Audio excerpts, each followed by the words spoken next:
aqui. Meu coração está em paz, toda azul tem gosto de céu. A felicidade é rotina por aqui. Eu sinto os meus pés no chão, o meu nível é reflexão, vou pairando pelo ar.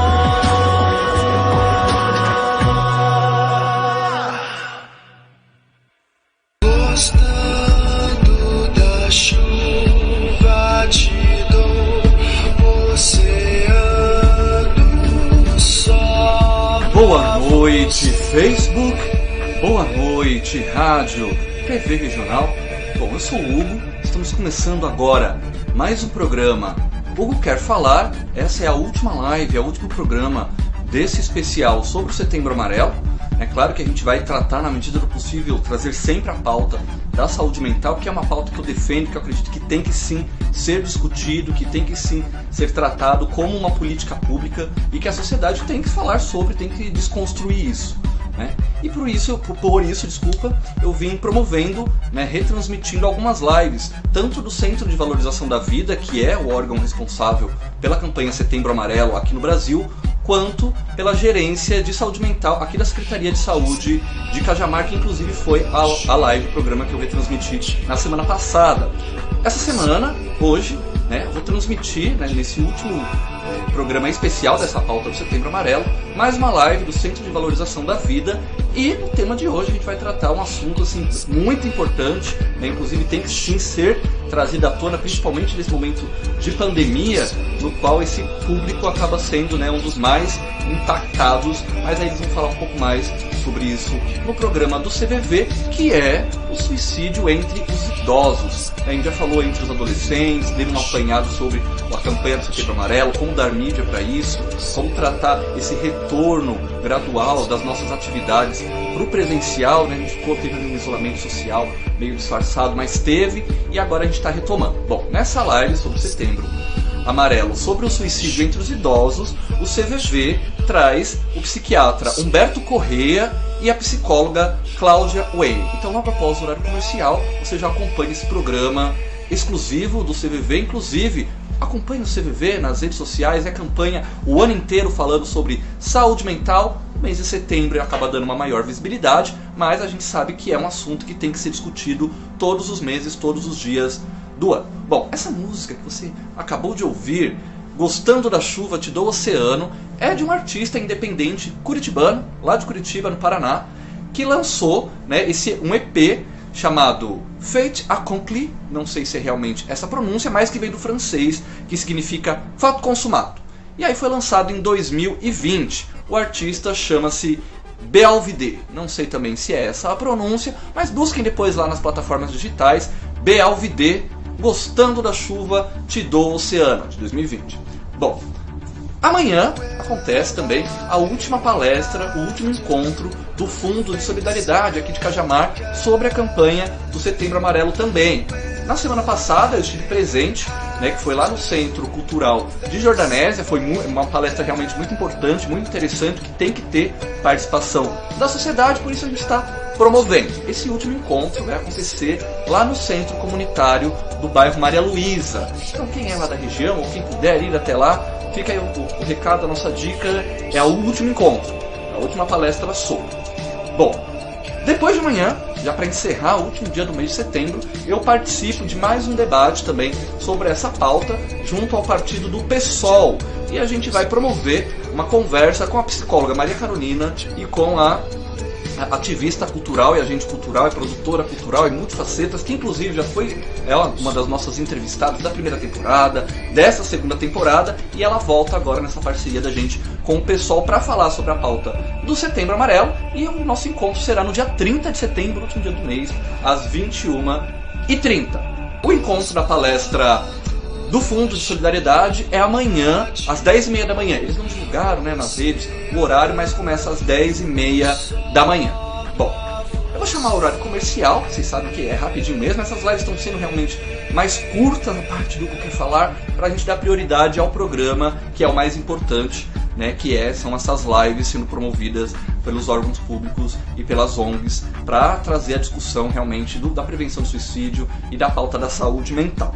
No final, como sempre, logo após o programa, fiquem com a gente, porque tem videoclipe lançamento, Shonda Demais. É uma parceria, um feat da Tássia Reis com Urias, todo mundo conhece Urias, e Preta Ari. A produção é do Everhide. Não sei também se assim se pronuncia, porque a minha pronúncia de línguas estrangeiras é péssima. É o lançamento da semana passada, 2021, Shonda Demais, uma referência à cineasta, roteirista e produtora de TV Shonda Rhimes. Para quem não sabe, ou quem não conhece a Shonda Rhimes, também não sei se pronuncia o nome, ela foi a diretora de filmes como O Diário da Princesa 2, que todo mundo conhece, um hit, e Amigas para Sempre, Crossroads, com a Britney Spears, que foi a estreia da Britney Spears no cinema. Então, fique com a gente. No final da palestra desse programa do CVV, tem Shonda Mais, com a Tássia Reis, Urias e Preta Ari. Vou chamar o horário comercial, é rapidinho, é 1 minutinho, e logo depois a gente já vem com o programa do CVV. Fique com a gente, vamos participar dessa discussão da saúde mental, vamos discutir sim, vamos colocar em pauta, leva para dentro da sua casa. Se você acha que alguém precisa, assistir esse conteúdo, ouvir esse conteúdo, vamos compartilhar. Eu sei que tem muitos idosos que acompanham a nossa página, muitos idosos que acompanham o nosso trabalho. Fico muito grato, muito orgulhoso de saber que a gente consegue atingir todas as faixas etárias. Inclusive, quando a gente vê lá as estatísticas do meu programa, sempre o público acima de 60 são os que mais acompanham. Então aqui o meu grande abraço, beijo a todos os idosos, inclusive foi Dia do Idoso recentemente, desse Brasil, desse mundão, que são a nossa geração da memória, que está nos construindo e está nos formando agora como cidadãos. E lembrando que também somos cidadãos, desculpa, e também seremos idosos em algum momento da nossa vida. Espero e quero ser um idoso. Imagina, o Hugo, velhinho, como que não deve ser. Então eu vou chamar já o comercial, desculpa a enrolação, e logo depois vem essa live sensacional do CVV com o psiquiatra Humberto Correia e a psicóloga Cláudia Way. Vou chamar o comercial, um minutinho. E logo depois do programa tem o videoclipe. Gente, um beijo a todos e todas que estão nos acompanhando. Fiquem com Deus e até semana que vem. Lembrando que semana que vem, já em outubro, a gente já volta com a programação normal, com entrevistas. O Hugo quer falar, tenho muito para falar. Esse mês de setembro eu quis focar mais na minha saúde mental, mas não deixei de trabalhar, muita coisa está acontecendo. E na próxima live vocês vão saber um pouco mais do que eu andei aprontando nesse último mês. E são novidades boas, coisas boas, não só para Cajamar, mas para toda a nossa região, para o nosso país. Então, fique com a gente, 1 minutinho de comercial e logo depois vem o programa com o CVV. Tchau, galera! Fui!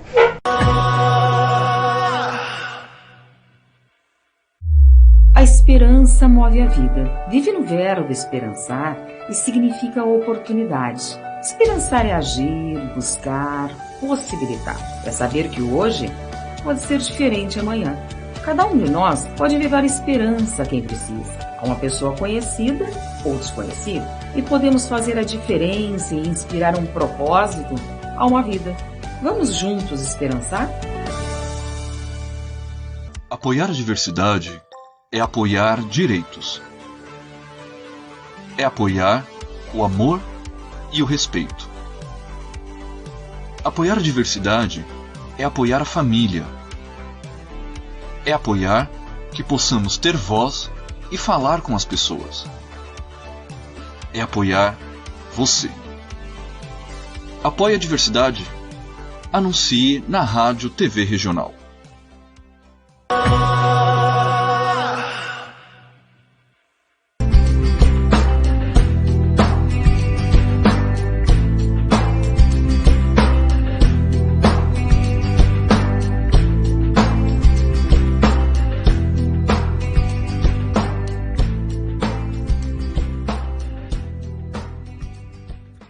Olá, seja muito bem-vindo, seja muito bem-vinda ao Como Vai Você, o programa do CVV, Centro de Valorização da Vida, serviço voluntário de apoio emocional e prevenção do suicídio.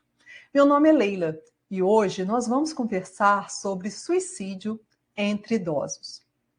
Nós estamos vivendo mais e melhor. A população brasileira com mais de 60 anos cresceu quase 20% entre 2012 e 2017. Hoje são 30 milhões de brasileiros. Ainda assim, em várias partes do mundo, o suicídio tem taxas mais elevadas justamente entre as pessoas com mais de 70 anos. Aqui no Brasil, o índice é de 8,9 entre 100 mil habitantes contra 5,5 da população em geral. Os homens são os que mais morrem. Apesar da gravidade do assunto, ainda ele pode ser considerado o tabu entre os tabus. Se a gente fala pouco do suicídio, quando o assunto são os idosos, ainda é mais silenciado, ainda é mais velado.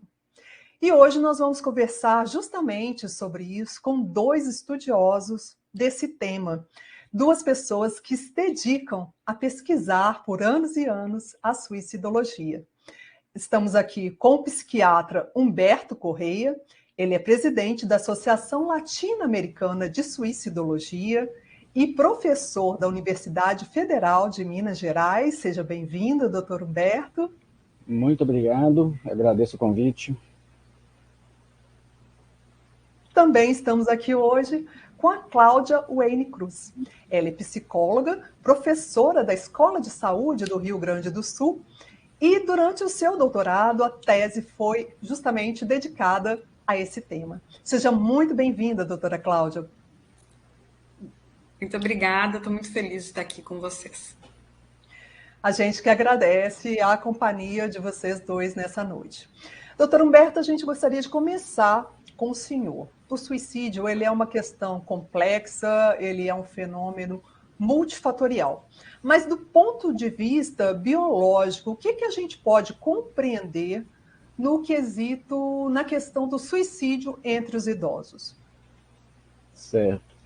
Você tem toda a razão, o suicídio é um fenômeno complexo, né? Eu costumo sempre dizer que para todo problema complexo não existe resposta simples, né? Então, quando nós pensamos suicídio, tem que ser sempre de forma multidimensional, com muitas variáveis. Não existe nunca uma única variável para explicar esse comportamento. Bom, do ponto de vista biológico, né, eu acho que nós não podemos esquecer que nós somos seres biopsicossociais, né? O que acontece no idoso não é muito diferente de outras faixas etárias, né? Primeiro, nós sabemos hoje que o suicídio é, em parte, geneticamente determinado, né? Nós temos estudos com famílias, estudos com gêmeos, estudos de adoção, né? Os estudos de genética epidemiológica que mostram isso, né? E é uma heredabilidade importante, 40% a 45%. Né? Então, isso é muito, muito importante. E há também, obviamente, toda uma cascata neurobiológica envolvida nisso, né? Controlada por nossos genes, né? Mas toda uma cascata neurobiológica. No idoso, não é diferente do adulto, ou do jovem, do adolescente nesse aspecto, né? Acho que no idoso vão entrar outras variáveis que explicam o fato do idoso ser um grupo que suicida muito, é considerado um grupo de risco, né? Mas aí no aspecto psicossocial. Nós não podemos nunca esquecer que a genética e a biologia são importantes, né? Então, por exemplo, faz parte sempre na hora de avaliação de fatores de risco em qualquer indivíduo, e o idoso inclusive, né? Perguntar sobre história familiar de comportamento suicida, na família, primeiro grau, segundo grau, pessoas que tentaram suicídio ou que morreram por suicídio, né? Isso é algo que é muito importante, que nós não podemos esquecer. Certo, então, assim, e do ponto de vista de um homem morrer mais por suicídio, assim, como que o senhor poderia nos ajudar a compreender esse fenômeno? Uhum. É uma pergunta difícil, Leila, acho que ninguém tem essa resposta, né? O fato é que, como você bem disse, no mundo inteiro, homens se matam 3 a 4 vezes mais do que as mulheres. No mundo hoje, uma única exceção é a China. A China é o único país do mundo em que as mulheres se matam um pouquinho mais do que os homens, né? Podemos até conversar sobre esse fenômeno, se for interessante. Mas as explicações para isso, como tudo no suicídio, são múltiplas, né? Inclusive questões culturais ligadas a gênero, o papel do homem, o papel da mulher na nossa cultura, né? Eu costumo dizer sempre que, entre aspas, o homem não pode errar, né? São questões culturais, né? Mas provavelmente o que responde a maior parte dessa equação, desse problema, né, é impulsividade e agressividade. O comportamento suicida ele é quase sempre um ato impulsivo, né? E não estou negando que o suicídio planejado não existe, né? Mas geralmente é a exceção da regra. Quase sempre é um ato impulsivo. E se eu fizer uma avaliação neuropsicológica em 1.000 mulheres e 1.000 homens aleatoriamente, né, na média, o grupo dos homens vai ter scores maiores de impulsividade e de agressividade. O fato é que, em parte por causa disso, os homens em geral vão escolher métodos violentos, arma de fogo, pular de uma altura, enquanto as mulheres vão usar normalmente métodos ditos não violentos, como injeção de substância, que é o principal método usado pelas mulheres. Por consequência disso, a letalidade do ato do homem tende a ser muito maior do que da mulher, o que explica o fato deles morrerem mais. Interessante lembrar que as mulheres tentam suicídio 3 a 4 vezes mais que os homens, né? Isso impacta, inclusive, quando nós pensamos em saúde pública e em prevenção, né? 50% a 60% dos atos, do primeiro ato do homem vai ser letal, né? Então nós não podemos nem esperar que o homem faça um ato suicida, porque a chance de ser letal é muito grande, né? Nas mulheres, em geral, o primeiro ato não é tão letal, que explica que então a mortalidade vai ser menor, mas obviamente que não podemos também esperar que ela faça isso. Mas pensando em saúde pública, são 2 grupos diferentes, com abordagens que devem ser diferentes. Uhum. Sim, com certeza. A prevenção ela deve ser feita sempre em qualquer faixa etária, em qualquer situação, né? Sem dúvida. Doutora Cláudia, que tipo de alterações que a senhora percebe que podem acontecer nessa fase da vida, né? Já numa fase mais madura, uma fase diferente, que você já está com menos sobrecarga em alguns aspectos, que merecem uma atenção especial quando a gente fala de prevenção? Bom, eu poderia falar, até complementando algumas coisas que o doutor Humberto falou, da experiência em relação às pesquisas que a gente fez no interior do Rio Grande do Sul e que aparecem questões, fatores sociais importantes, né? Nos idosos que nós trabalhamos em algumas cidades do interior do nosso estado, são idosos que trabalhavam na agricultura, eram agricultores, e que viveram a vida toda para o trabalho, né? Então, a perda do trabalho, a impossibilidade, né, de condições físicas de continuar trabalhando, o adoecimento, depender dos filhos. Muitas vezes, esses idosos tinham pequenas propriedades que um dos filhos recebe essa propriedade com a incumbência de cuidar dos pais. Os idosos, nas histórias que a gente reconstruiu através da autópsia psicossocial, aparecia muito a preocupação do idoso em ser um estorvo, em ser um problema para a família, em dar trabalho, né? Em comprometer as finanças da família, se ele está adoecido, o constrangimento de precisar de cuidados de higiene e cuidados da família, que muitas vezes também tem que trabalhar no campo. Então, são algumas das questões que nos fazem pensar que também a prevenção está muito ligada também ao acesso à saúde, que essas famílias possam ter acesso à saúde, principalmente quando são doenças incapacitantes, com dor crônica, que possam ter cuidados paliativos também em casa, né? E que esses idosos possam se sentir, inclusive, com acesso à medicação, né? Então, acho que isso, políticas públicas que possam atender esses idosos.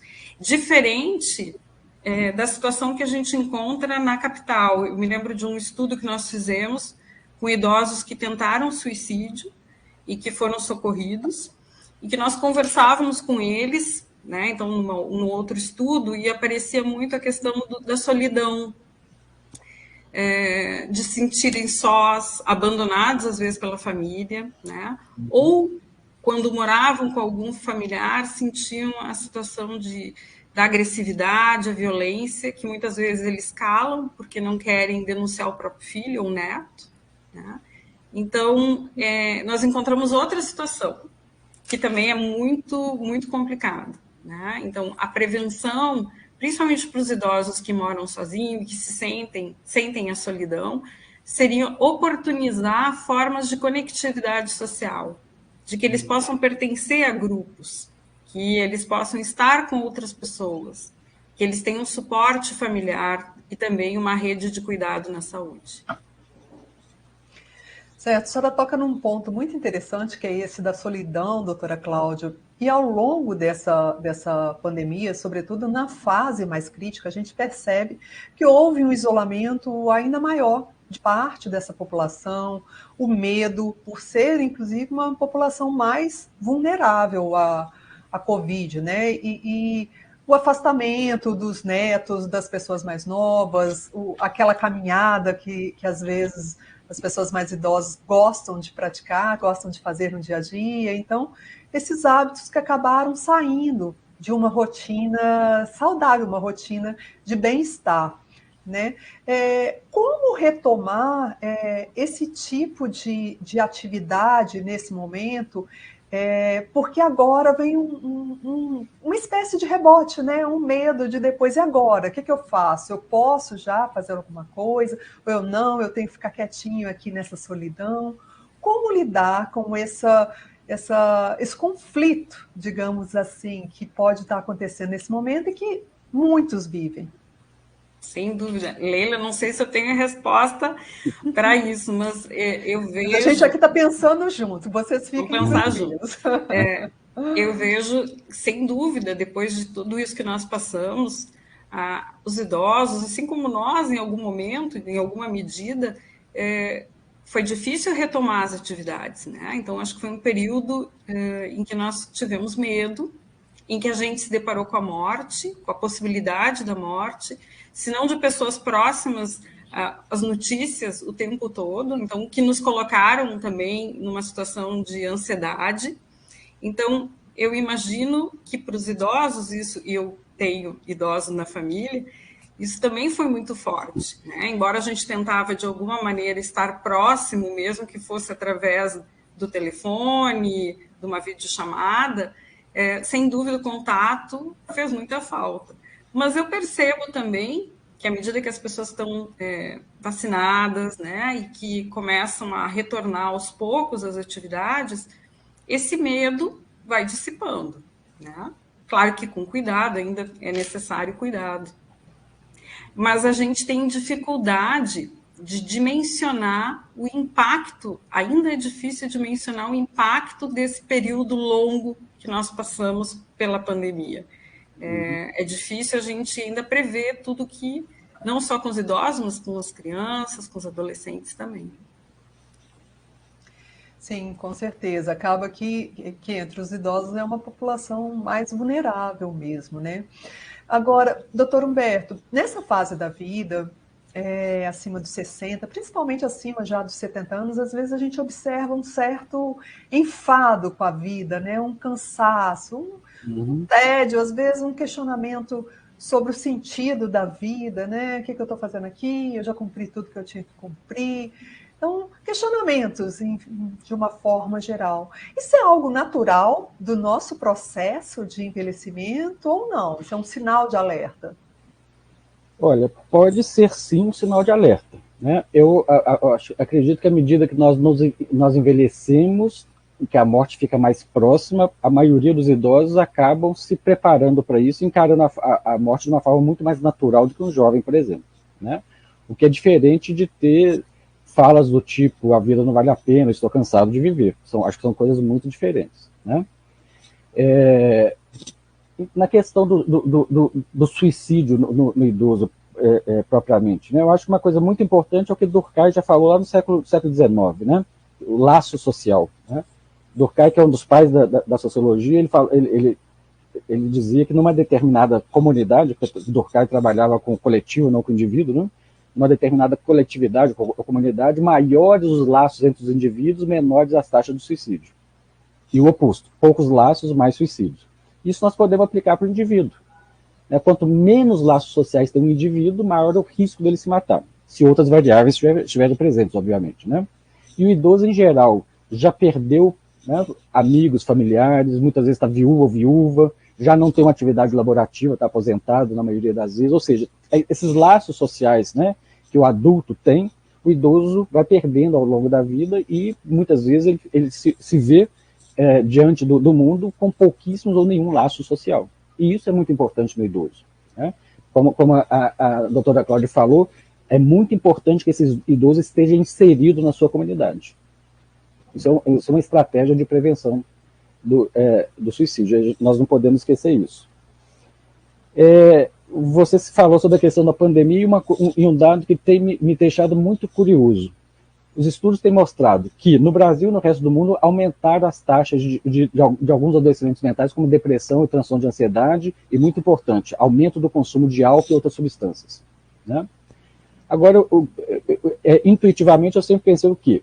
O idoso é um grupo de risco, então o idoso vai sofrer muito mais do que um jovem. Mas os estudos mostram o contrário. Parece que os idosos, nesse momento da pandemia, foram muito mais resilientes do que os jovens, né? Então, o jovem, nesse momento pandêmico, é um grupo de risco maior para depressão e outras doenças mentais do que o próprio idoso. Assim como a mulher mais do que o homem, né? E é uma informação assim, que foi na contramão do que o meu bom senso dizia, né? E a gente vai ter que refletir sobre isso. Por que isso tem acontecido na pandemia, né? E não podemos esquecer que esses impactos sobre a saúde mental de todos nós, provocados pela pandemia, eles são duradouros. Eles não vão acabar quando a pandemia acabar. Então nós vamos ter aí provavelmente alguns anos ainda de reflexos dessa pandemia sobre a saúde mental de todos nós e obviamente também do idoso.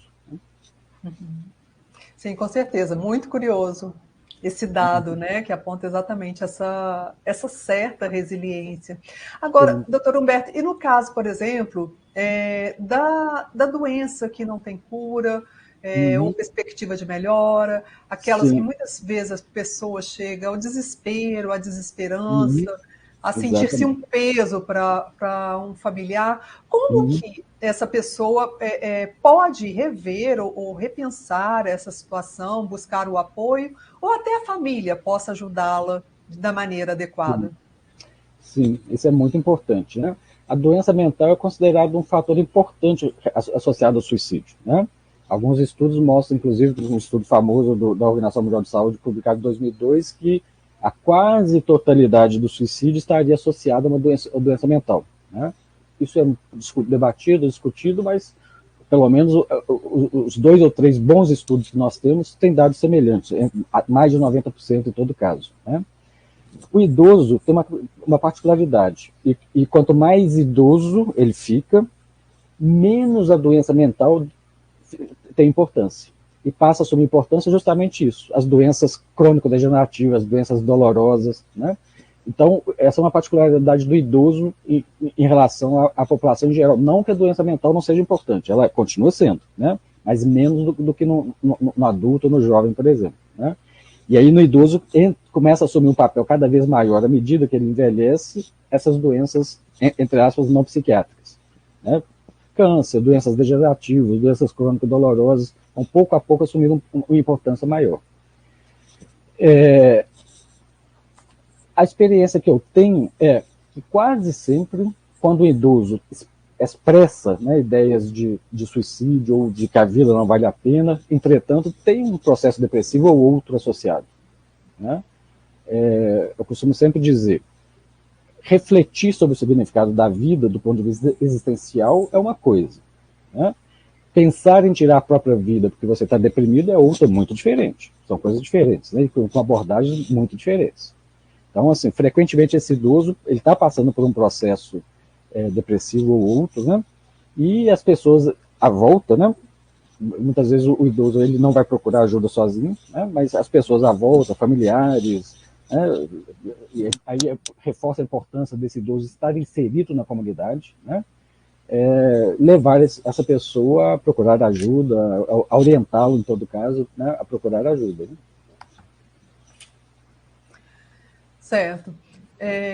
Doutora Cláudia, apesar de muita coisa já ter mudado, assim, dessa necessidade de ajuda, de oferecer ajuda, ainda existe um certo preconceito, né, com as pessoas mais velhas, quase como se fosse uma fase assim, meio chata da vida, né, uma fase que a vida já não tem muita graça, como se fosse impossível as pessoas serem felizes e terem uma vida mais plena. O que a senhora poderia dizer, assim, para quem está aqui conosco, nos assistindo, nos ouvindo, que pode contribuir para que a pessoa nessa fase da vida ela tenha um bem-estar maior, né? Que ela possa furar, digamos assim, esse senso comum que ainda muitas vezes tem um olhar preconceituoso.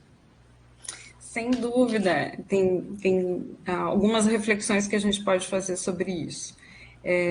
Uma delas, se a gente pensar no campo social, seria que a gente pudesse repensar o lugar que a gente coloca os idosos, né? E que, de alguma forma, nós também vamos envelhecer, estamos envelhecendo. Então, a velhice não necessariamente, o processo de envelhecimento não necessariamente é um processo de incapacidade, né? E que se pode realmente, a partir de uma determinada fase da vida, em que se acaba com o trabalho, aposentadoria, que se interrompe o trabalho, buscar atividades e projetos que a gente deixou relegados, buscar interesses na vida que a gente não pôde realizar, né? Então, é interessante que as pessoas possam retomar, às vezes, o estudo de uma língua, às vezes, o estudo de um instrumento, o convívio com outras gerações, eu acho que extremamente salutar, né? Que se possa resgatar, por exemplo, no interior, na experiência que nós tínhamos muitos idosos que falavam dialeto, falavam alemão, né? Então, poder ter momentos em que esses idosos se encontrassem para falar a sua língua, para lembrar de situações comuns, oficinas, oportunidade de receitas, trocas de receita, enfim, interesses que sejam comuns e que criem essa questão da cumplicidade, né, do estar junto. Eu lembro de uma experiência muito bonita também no interior, de um coral que se apresenta, né, de pessoas da terceira idade, de idosos, que se apresenta pelo Estado, né, pessoas que nunca tinham cantado antes, que foi uma atividade que começa mais tarde. Então, isso eu acho que são maneiras de dar sentido à vida, né? Então, um projeto de vida, o sentido da vida significa tanto o significado como uma direção. E isso pode ser reconstruído. Eu sei que não é simples, mas é possível reconstruir. Entre os relatos que a senhora ouviu durante a sua pesquisa, assim, o que a senhora poderia nos contar para contribuir também no sentido de quem está aqui conosco reconhecer sinais, identificar formas de despertar ainda mais a resiliência, ou como atuar na prevenção? O que a senhora poderia compartilhar conosco? Em muitas histórias de vida, muito comoventes até, quando nós reconstruímos a história do idoso, conversando com familiares, para construir, então, a autópsia psicossocial, apareciam nos relatos dos familiares informações do tipo que ou a mãe ou o pai começavam a dizer: olha, vocês não precisam mais de mim, né? O filho caçula já está bem encaminhado, eu estou cansado da vida, né? Eu já cumpri a minha tarefa aqui, eu não quero incomodar, eu sinto que sou um peso. E muitas vezes eram falas espaçadas no tempo e que foram ressignificadas quando aconteceu o suicídio. Eu lembro de uma história em que a família me conta que essa senhora, ela visitou todos os filhos e ela verbaliza: estão todos bem, então eu posso sair da vida, né? Então ela se suicida. Então, os idosos, às vezes, eles fazem uma despedida silenciosa da vida. E a gente tem que ficar muito atento, principalmente por todas as coisas que a gente está falando, né? Os idosos, eles têm uma ambivalência menor entre razões para viver e razões para morrer. Então, quando eles decidem, quando eles, de alguma forma, manifestam isso, é muito mais preocupante. A gente tem que tomar uma atitude. A gente tem que vencer também o mito de que isso é dito ou falado para manipular, né? E não só nas questões da despedida silenciosa, mas também quando começam a distribuir objetos que gostam para os netos, né? Cuidar dos pertences, fazer uma espécie de avaliação do que é importante e distribuir, ou até mesmo quando tem patrimônio, resolver as questões de herança. Então, parece que são situações que vão sendo encerradas, que de alguma forma, junto com as verbalizações desse cansaço de viver, desse sentimento de desvalia, que devem ser sinais de alerta, sim. E como disse o doutor Humberto, muitos casos nós temos de pessoas com depressão que não têm o diagnóstico nem o tratamento adequado. Então, se essas pessoas tiverem acesso ao tratamento e o acompanhamento necessário, pode ter uma outra condição de vida. E não contemplar o suicídio como uma possibilidade. Doutor Humberto, até nessa mesma linha que a doutora Cláudia falou, é muito comum a gente ouvir de familiares, de pessoas próximas, de idosos que se suicidaram, que não havia sinal, que a pessoa estava bem, que não identificou, né? Assim, é aquela coisa que depois que acontece, tudo começa a se encaixar, mas solto aqui e ali no dia a dia, é bem diferente, né? Isso costuma ser comum ou tem muito mais a ver com essa ambivalência menor que a doutora Cláudia descreveu? Sim. Acho que são duas coisas importantes aqui. Como a doutora Cláudia falou, uma menor ambivalência que se expressa num dado que eu vou citar. Na população geral, e faixas etárias e gêneros confundidos, para cada suicídio, nós temos 10 a 20 tentativas. Só que eu disse que a mulher tenta mais do que o homem. Então, essa proporção é maior na mulher do que no homem, né? Assim como há uma diferença importante em termos de faixa etária. No adolescente, no jovem, pode ter até 50 ou 100 tentativas para cada suicídio. No idoso, são 4 para 1. Ou seja, a letalidade do ato do idoso tende a ser muito maior do que nas outras faixas etárias. E quando a gente fala do homem idoso, isso, quer dizer, o idoso, sexo masculino, ele também suicida 3 a 4 vezes mais do que a idosa, né? E no idoso do sexo masculino, essa proporção é menor ainda, é 2 para 1, uma coisa assim. Então, quase todo ato suicida tende a ser letal no homem idoso, né? Então, isso é muito preocupante. E outra diferença importante, eu sempre falo o seguinte, olha, dizer que quem suicida não avisa é um grande mito. A maioria comunicou, seja diretamente ou indiretamente, a sua intenção nos dias ou semanas anteriores. Pode ser diretamente dizendo desse desejo de se matar ou indiretamente com pensamentos do tipo, a vida não vale a pena, eu estou cansado de viver, que muitas vezes as pessoas negligenciam, né? Já no idoso, isso não é uma regra, né? Como a doutora Cláudia falou, muitas vezes é um suicídio realmente silencioso, sem expressar isso. A gente tem que perceber isso realmente pelos comportamentos que esse idoso está tendo, né? Se houve alguma mudança comportamental nos últimos dias, nas últimas semanas, né? Em relação a alguns exemplos que a doutora Cláudia citou, que são muito bons, né? Começar a distribuir bens, começar a dar presentes, né, das coisas que eram antes valiosas para ele ou para ela, que agora parece que não são mais. Então nós temos que estar muito atentos no idoso, mais do que a verbalização, a alterações de comportamento, tá? Nesse sentido. Então, nesse aspecto, o idoso realmente se difere muito do adulto e do jovem, né? Tanto na letalidade do ato, quanto nesse silêncio em relação ao seu ato, né? E o planejamento também no idoso tende a ser mais frequente do que nas outras faixas etárias. Eu disse logo no início que o suicídio tende a ser impulsivo. E isso é uma regra, tende realmente a ser impossível. No idoso, isso tem um peso um pouco menor do que nas outras faixas etárias. É algo mais refletido, né? Que vai se construindo. Exatamente.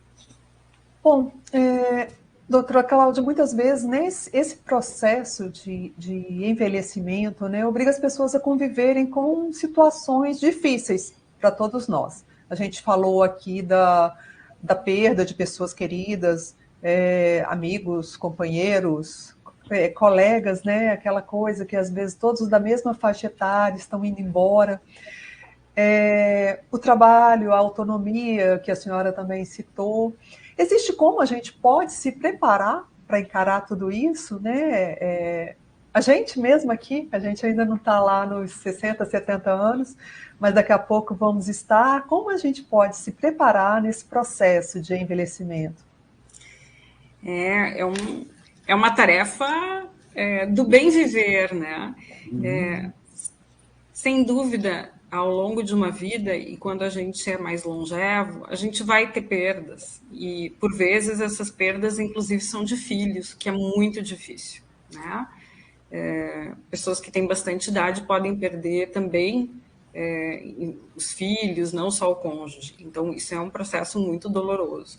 Mas, como o professor Humberto falou anteriormente, os idosos eles têm uma outra maneira também de lidar com a morte, né? E eu acho que esse é um processo que, ao longo da vida, à medida que nós vamos envelhecendo, a gente começa a ter uma outra compreensão da morte.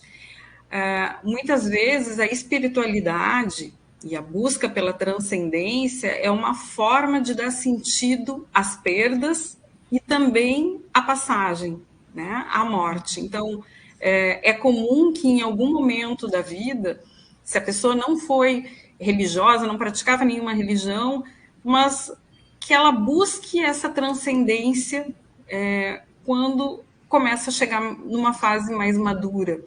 E de certa forma, tanto o discurso religioso como a espiritualidade, a fé, elas dão um certo sentido para as dificuldades da vida, para as perdas, para a morte, para o sentido da própria vida, né?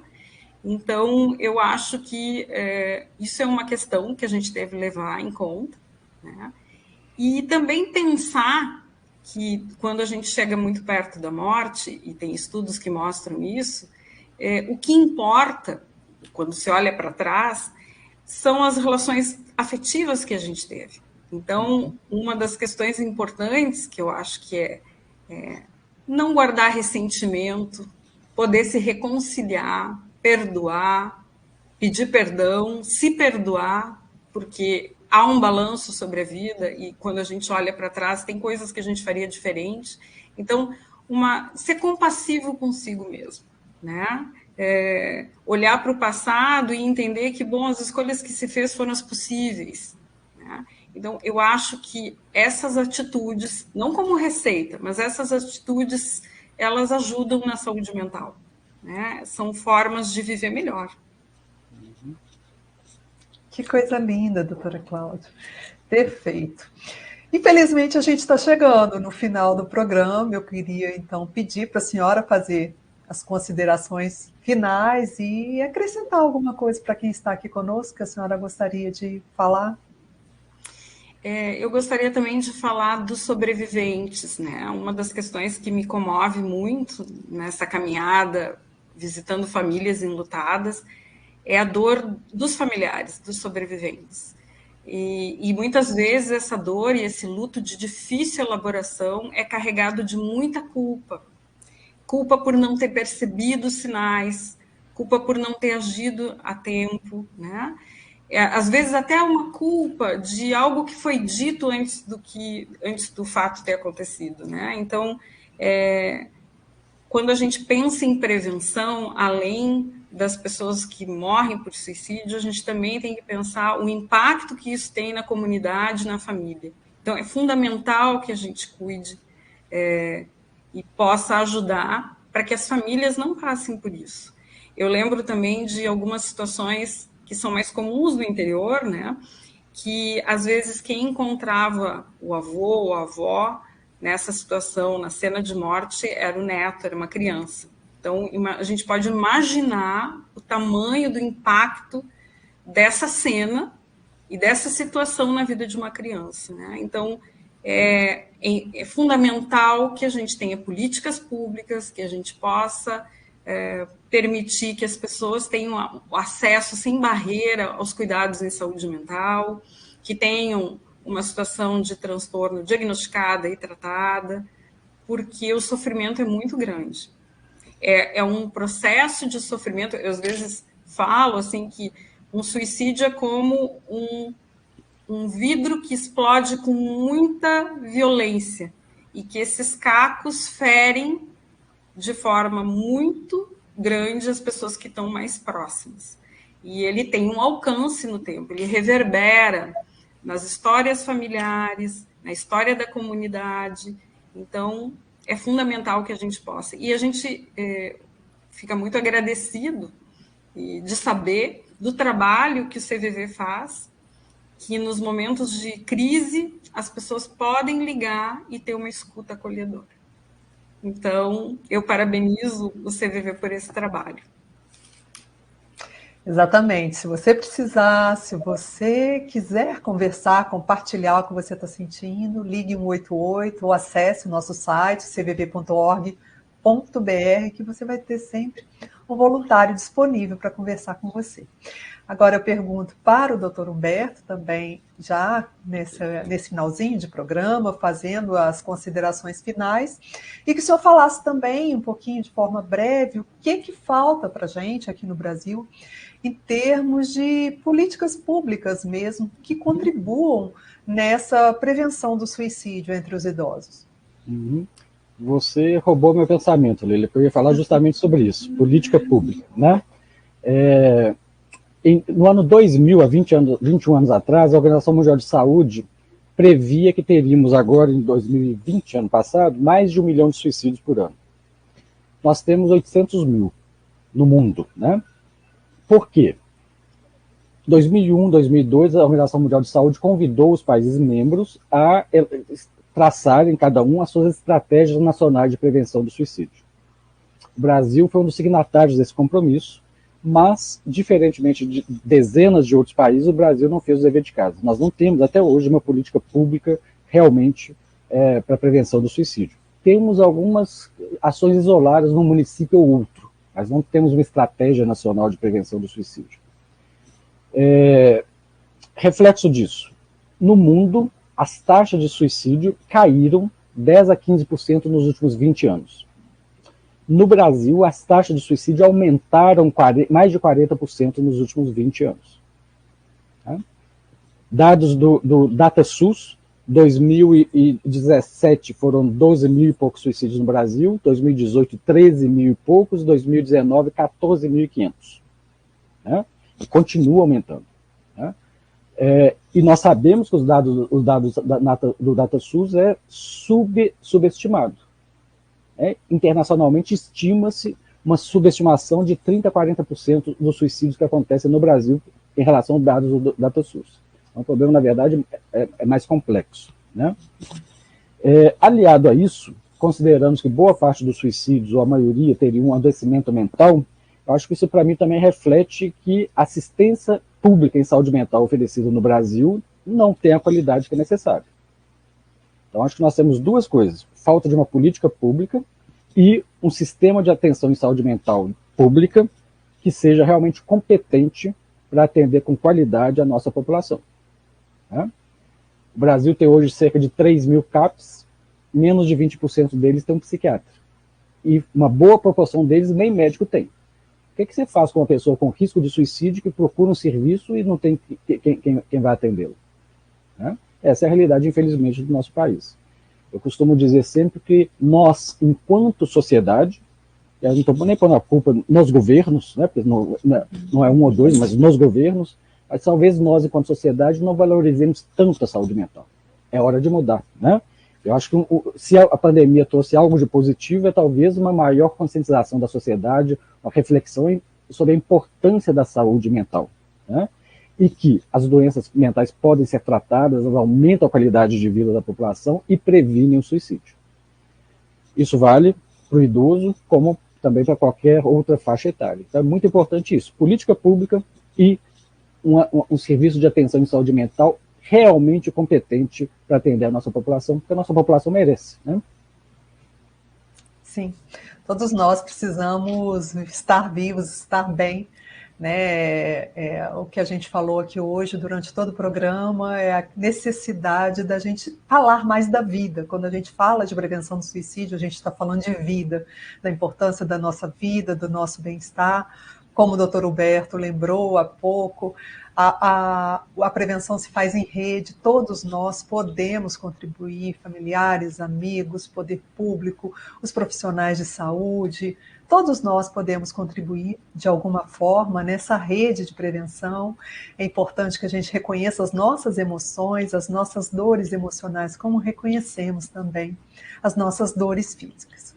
E com isso, com essa dica desses dois profissionais maravilhosos, a gente encerra o programa de hoje, no qual a gente conversou sobre suicídio entre idosos. Convidamos a vocês que quiserem assistir esse programa ou os programas anteriores, corram lá no YouTube, no nosso canal CVV Oficial, e assine a playlist, olhe as playlists anteriores. Esse programa também está disponível em podcast nas principais plataformas de áudio.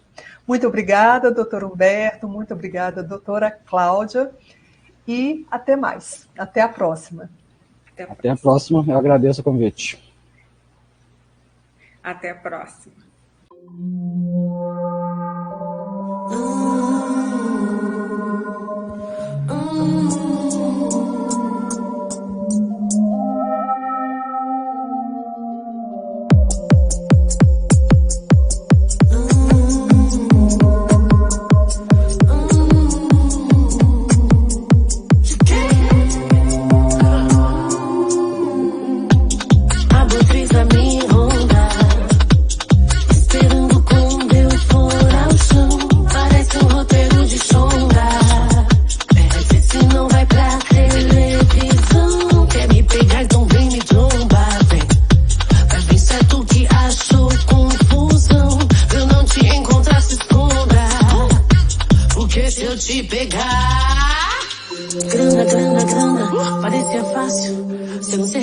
Interessante, apesar do cansaço.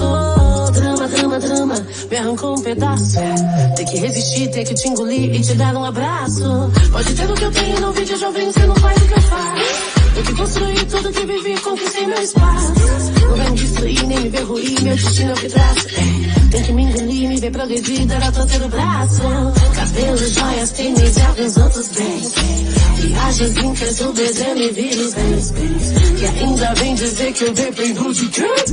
Só pode mereço cada nota de 100. Cabelo, joias, tênis e alguns outros bens. Viagens, brincas, o desenho e vírus, bens. E ainda vem dizer que eu dependo de quem?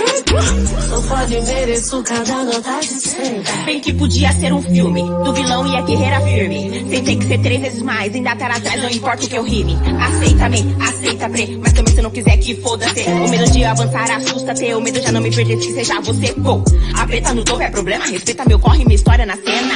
Eu vim pra mudar o esquema, toda trabalhada e vitória é meu tema. Plenitude na trilha, sagacidade nata. Grande pra sua bastilha, força que não se arrebata. E vai virar costume pelo que eu mensuro. Cê vai me ver no cume e não é papo de futuro. Eu tenho urgência, é fato, é exigência, é fato. Vê se fecha, põe mais 0 nesse meu contrato. Cansada de provar que mereço também.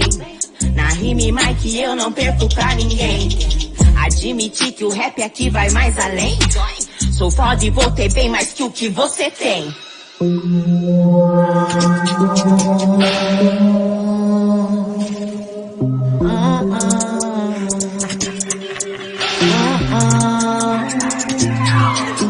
Aposto que nunca viu realness assim. Fast, simple, fresh, clean. Existe uma lista de nomes pra mim, but you can call me devil queen. Não lembro nem a cor dos dentes de quem tava rindo. Eles só vão diminuindo enquanto eu tô subindo. Não é que me falhe a visão, mas não vejo competição. As que tem pedigree não escuta vira-lata latindo. Eles querem foder comigo, mas não tô com tempo. E pra me alcançar vai precisar muito mais que talento. Se não aguento o monstro que criou, eu só lamento. Eles querem foder comigo, mas não tô com tempo. Me aman de mi carinho, pero eu sou la veneno. Todos querem saber de que fonte eu tô bebendo. Daqui de cima eu não desço não, nem fudendo. Meu lance é fazer abutre, passa fome, vai vendo. Abutres a minha onda, esperando quando eu for ao chão. Parece um roteiro de sonda, mas esse não vai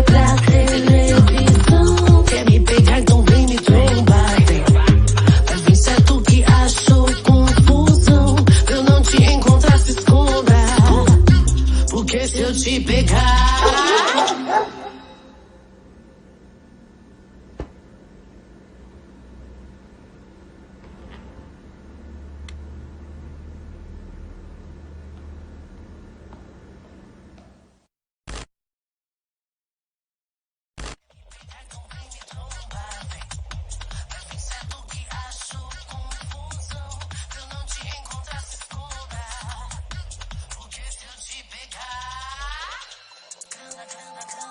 Parecia fácil, sem ser relevante, interessante, apesar do cansaço. Drama, drama, drama, me arrancou um pedaço. Ter que resistir, ter que te engolir e te dar um abraço. Pode ter o que eu tenho, não vejo jovem, você não faz o que eu faço. Construí tudo que vivi, conquistei meu espaço. Não destruí, nem me ver ruim, meu destino é o que traz. Tem que me engolir, me ver progredir, dar a torcer no braço. Cabelo, joias, tênis, meus outros pés. Viagens, brinquedos, desenho e vídeos. E ainda vem dizer que eu dependo de quem? Só pode mereço cada nota de 100. Cabelo, joias, tênis e meus outros pés. Viagens, brinquedos, desenho e vídeos. E ainda vem dizer que eu dependo de quem? Só pode mereço cada nota de 100. Bem que podia ser um filme do vilão e a guerreira firme. Sem ter que ser 3 vezes mais, ainda estar atrás, não importa o que eu rime. Aceita bem, aceita pre, mas também se não quiser que foda-se. O medo de avançar assusta, ter o medo já não me pertence, seja você, pô. A preta nos ouve é problema, respeita meu corre, me